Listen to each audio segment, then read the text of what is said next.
सेवा और सेवक ये निस्वार्थ भाव से करना आज के समय में नहीं देखा जा रहा है, क्योंकि सेवा और सेवक ये राजनीति में बहुत पैदा हो जाते हैं। जब चुनाव का समय आता तो बहुत देखने को मिलते हैं, लेकिन जो सेवा निस्वार्थ भाव से की जाती है, ऐसे शख्स से हम आपको रूबरू कराते हैं जो किसी परिचय के मोहताज नहीं हैं।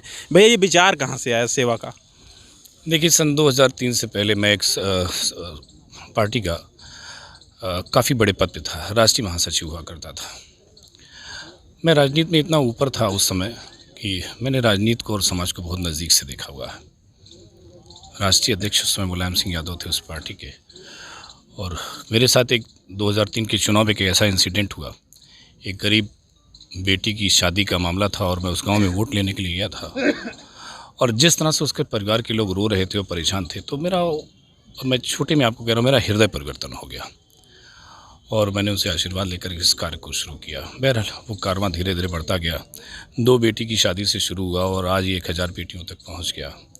ये तो सामूहिक शादियों का एक सिलसिला जब शुरू हुआ तो वो दिन प्रतिदिन मेरे दिनचर्या में आ गया और मेरे जीवन का संकल्प बन गया। अब तो मेरे जीवन का संकल्प ही यही है कि गरीबों की सेवा करना, ज़रूरतमंदों की सेवा करना, विधवा विकलांगों की सेवा करना, ये मेरे जीवन का एक संकल्प है। कोरोना जैसी महामारी में देखा गया, जब लोग अपने घरों से नहीं निकल रहे थे, तब धर्मवीर बग्गा अंबेडकर नगर ही नहीं, काफ़ी पूरे हम उत्तर प्रदेश की बात करें तो फेमस चेहरा हो गए थे, यूथ आइकन बन गए थे। डर नहीं लगा? राष्ट्र की सेवा है, मानवता की सेवा, इसमें डर की कौन सी बात है। और जिस कम्युनिटी से मैं आता हूँ, सिख कम्युनिटी से, उसमें डर और भय तो वैसे ही नहीं होता है। और मौत का डर किसको, जब मौत जिस दिन और जिस समय जिस जगह पे सुनिश्चित है वो तो आनी है और होनी ही है। रहा कोरोना का सवाल आपने जो किया, उस समय तो ऐसा महसूस होता था कि कोई बचेगा ही नहीं, और जब ये महसूस होता था कि कोई बचेगा ही नहीं तो ये धन संपदा दौलत ये सारी चीज़ें किस लिए थीं। मैंने अपनी बेटी की शादी के लिए 30 लाख रुपए रखे, तो मैंने सारा कुछ उस पर लगा दिया। मैंने तो सोचा भी नहीं कि ये मैं क्या कर रहा हूँ, धन लगा दे रहा हूँ, अपना पैसा लगा दे रहा हूँ, अपनी व्यवस्था सारी लगा दे रहा हूँ। मेरी सारी टीम, भाई रंजीत वर्मा हमारे साथ 24 घंटा रहते थे, हमारे सरफराज 24 घंटा कहूँ तब भी कम था, राजन कनौजिया 24 घंटा रहते थे, आनंद अग्रवाल जी 24, मतलब ये दिन रात सैनिटाइज़र की सेवा करते थे। हम लोगों ने टैंकर बना रखा था, 5 लाख लीटर की सेवा हम लोगों से ईश्वर ने ली।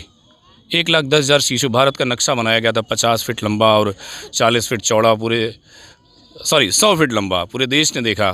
हम लोगों ने सेवा करनी थी, राष्ट्र की सेवा, इससे बढ़ के क्या हो सकती है। और ये वक्त गुजर जाएगा, ये वक्त दोबारा नहीं आएगा, ये वक्त गुजर जाएगा। जब सेवा का मौका मिले और जब सेवा का अवसर मिले और जब सेवा का समय मिले तो आदमी को पीछे नहीं रहना चाहिए। ये तो वक्त की बात है। हमको ईश्वर ने इस लायक समझा, हमारी टीम को इस लायक समझा, तो सेवा की गई। 4 दिन की चांदनी फिर अंधेरी रात वाले कुछ सेवक आते हैं चुनाव के समय, उनको क्या कहना चाहिए? देखिए, मैं उनको उत्साहित भारत कहता हूँ वो उत्साहित भारत होते हैं, वो बेचारे देखा देखी कुछ करते हैं। होता क्या है, मैं आपसे बताऊँ, उनकी भी गलती विचारों की नहीं है। उनको लगता है शायद कहीं से धन कहीं से आ जाएगा, बल कहीं से आ जाएगा, व्यवस्था कहीं से आ जाएगी। ऐसा कुछ नहीं।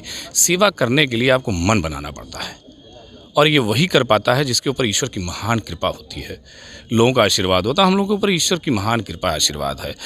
कितने वर्षों से आप सेवा दे रहे हैं? 25 साल हो गए ये सेवा करते हुए। अब तो साल भी नहीं याद है, अगर आप पूछेंगे तो समय भी नहीं याद आता। और हम तो, हमारी आंख खुलती है इसी काम के लिए और आंख बंद होती है। जब मैं सोता हूं तो यही करते हुए सो जाता हूं।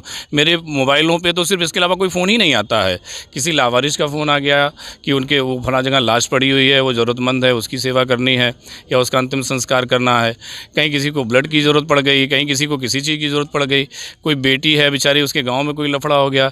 शादियों के लिए सुबह से शाम तक, सुबह 5 बजे से लोग फ़ोन करना शुरू कर देते हैं। बेचारे वो ये भी कंफ्यूज रहते हैं कि रात में 10 बजे करना चाहिए कि नहीं करना चाहिए, 10-11 बजे कर देते हैं। बहरहाल मुझे कोई प्रॉब्लम नहीं है और मुझे प्रॉब्लम भी नहीं होती, क्योंकि मेरा जीवन संकल्प है कि 1001 बेटियों की शादियाँ करनी है और सारे मित्र मेरे उसी में लगे रहते हैं। और आपको एक बहुत अच्छी बात इसके साथ ये है, ये जो सामाजिक समरसता का सबसे बड़ा सद्भाव का है, जिस गुरु नानक देव जी महाराज को, भगवान राम को, मोहम्मद साहब को मानिए, जो इनका आदर्श, जो इनका आशीर्वाद है, हम उनको लेके चलते हैं। हमारे यहाँ सारे हिंदू, मुस्लिम, सिख, सारे ईसाई, क्रिश्चियन यहाँ नहीं है, ये सारे भाई हमारे साथ रहते हैं। कभी हम लोगों को आज तक महसूस ही नहीं हुआ, जबकि इतने दंगे फसाद, लड़ाई झगड़े, लोगों के भाषण, नेताओं की सारी बातें आती, पर हम लोगों को कभी महसूस नहीं हुआ, या किसी सेवा में आज तक कोई बाधा ही नहीं आई, धर्म जात की कोई बाधा ही नहीं आई।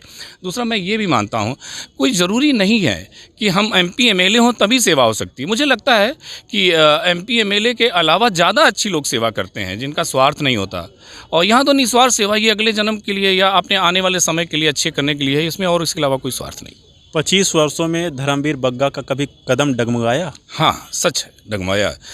2007 में जब मैं 5वीं बार शादियों का कार्यक्रम कर रहा था तो मेरे पास पैसे ख़त्म हो गए। मेरे पास पैसे नहीं थे। उस बार 17 शादियाँ थीं। तो मैं एक रात में बैठा हुआ था तो अपने घर की छत पे, नवंबर का महीना था, हल्की हल्की ठंड थी और बहुत परेशान था कि शादियाँ होनी हैं और पैसे नहीं हैं। जनवरी में शादियाँ थीं। तो मेरी पत्नी ने मेरी अपनी बेटियों की FDR ला के मुझे दे दी थी। तो 2007 में मुझे अपनी बेटियों की, जो मेरी छोटी छोटी बेटियां थीं, उसमें एक 5-6 साल की थी और एक 4 साल की थी, एक 5-6 साल 7-8 साल की थी। तो उन दोनों बेटियों का FDR तोड़वा दिया था मैंने और वो शादियां की थी। 1-2 बार मेरे साथ ऐसा हुआ है। आपने देखा हमारे साथ खास शख्सियत धर्मवीर बग्गा जी थे, जो लगातार हमसे बता रहे थे कि सेवा में उन्होंने किस प्रकार से अपना सारा न्यौछावर कर दिया है। कोविड के समय जहां बेटी की शादी करने के लिए जो पैसा था उसको भी दे दिया। अम्बेडकर नगर से अनुज की रिपोर्ट।